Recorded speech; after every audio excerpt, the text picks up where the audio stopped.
So, hey, what's up mga kabilbil? Welcome back again to my channel. And if you are new here and you don't have yet subscribed to my channel, what are you waiting for?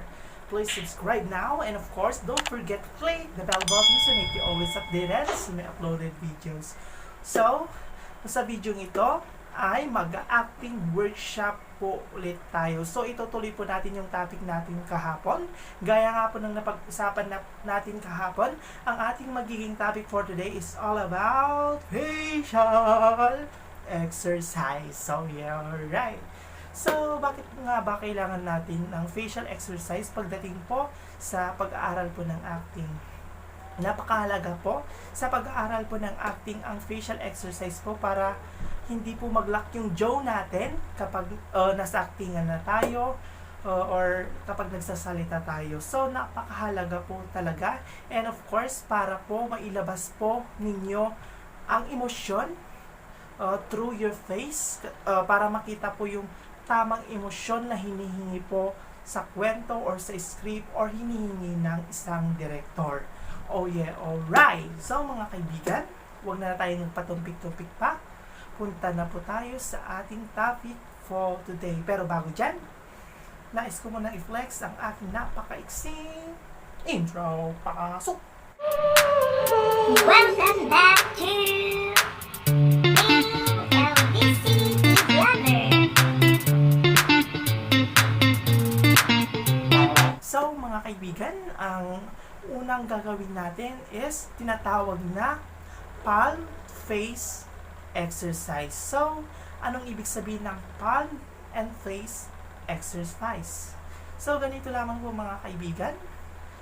Nasaan po yung palm nyo? Siyempre, ito yung palm or palad. So, ang palm and face exercise ay kailangan nyo lang po paglapatin yung palm and then your face. So, let's start mga kaibigan. Oh yeah. Alright. So, ito na po. So, unahin natin po yung pisngi.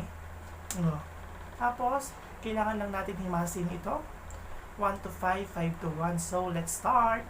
1, 2, 3, 4, 5, 5, 4, 3, 2, 1. So, sa ilong tayo. Alam kong panguha ko, kaya huwag na kayong tumawa.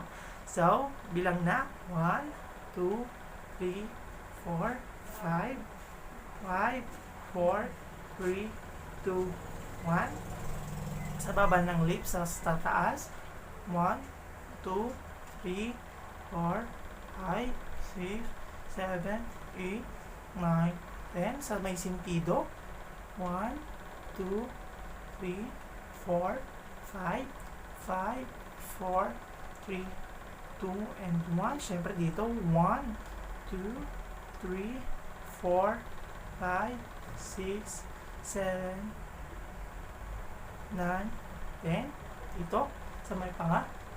1, 2, 3, 4, 5, 5, 4, 3, 2, and 1.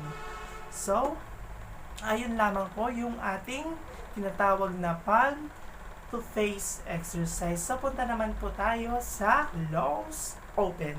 So, hindi po yung close open, close open, close open, hindi po ganun.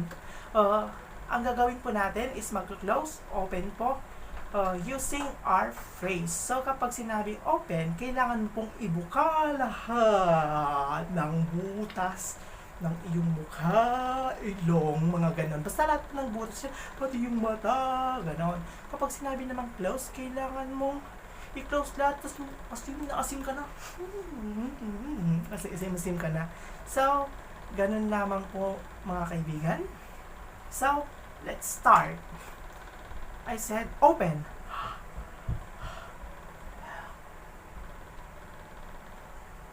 Close. Open. Close. So, gawin nyo guys. Open. Close. Open. So, ano? Open. I-open nyo pa. Yung bukang-bukang talaga yung open nyo talaga. Huwag kayong mahiya. Dahil sa pag-arte, guys, sa pamagitan po ng close open na yan ay nawawala din yung hiya nyo sa inyong sarili sa mga nakakasama nyo sa acting workshop. So, i-open nyo yan. Open. Ang ganda-ganda nyo at ang gugwapo nyo pa dyan. I-open nyo pa. Close. So, ganun lang ko yung second type po ng ating facial exercise. So, yung last exercise po natin, yung facial exercise po natin is crumple your face. Crumple your face. Okay? Kailangan nyo lang pong i-crumple po yung mukha nyo. Tapos, ganun. Lahat po ng parte ng mukha nyo, kailangan nyo pong ganun. Ganon, yung parang nakipilitsik ka nun, ganon. Kailangan nyo lang galawin yung ilong, ganon. Para po ma-exercise po ang inyong mukha.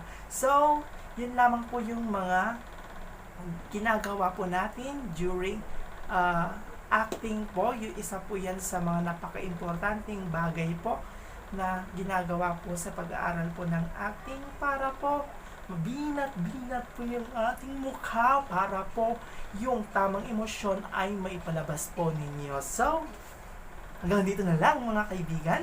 Maraming salamat sa panonood at bukas pong ating pag-aaralan ay vocal exercise. So, maraming salamat ulit and see you tomorrow.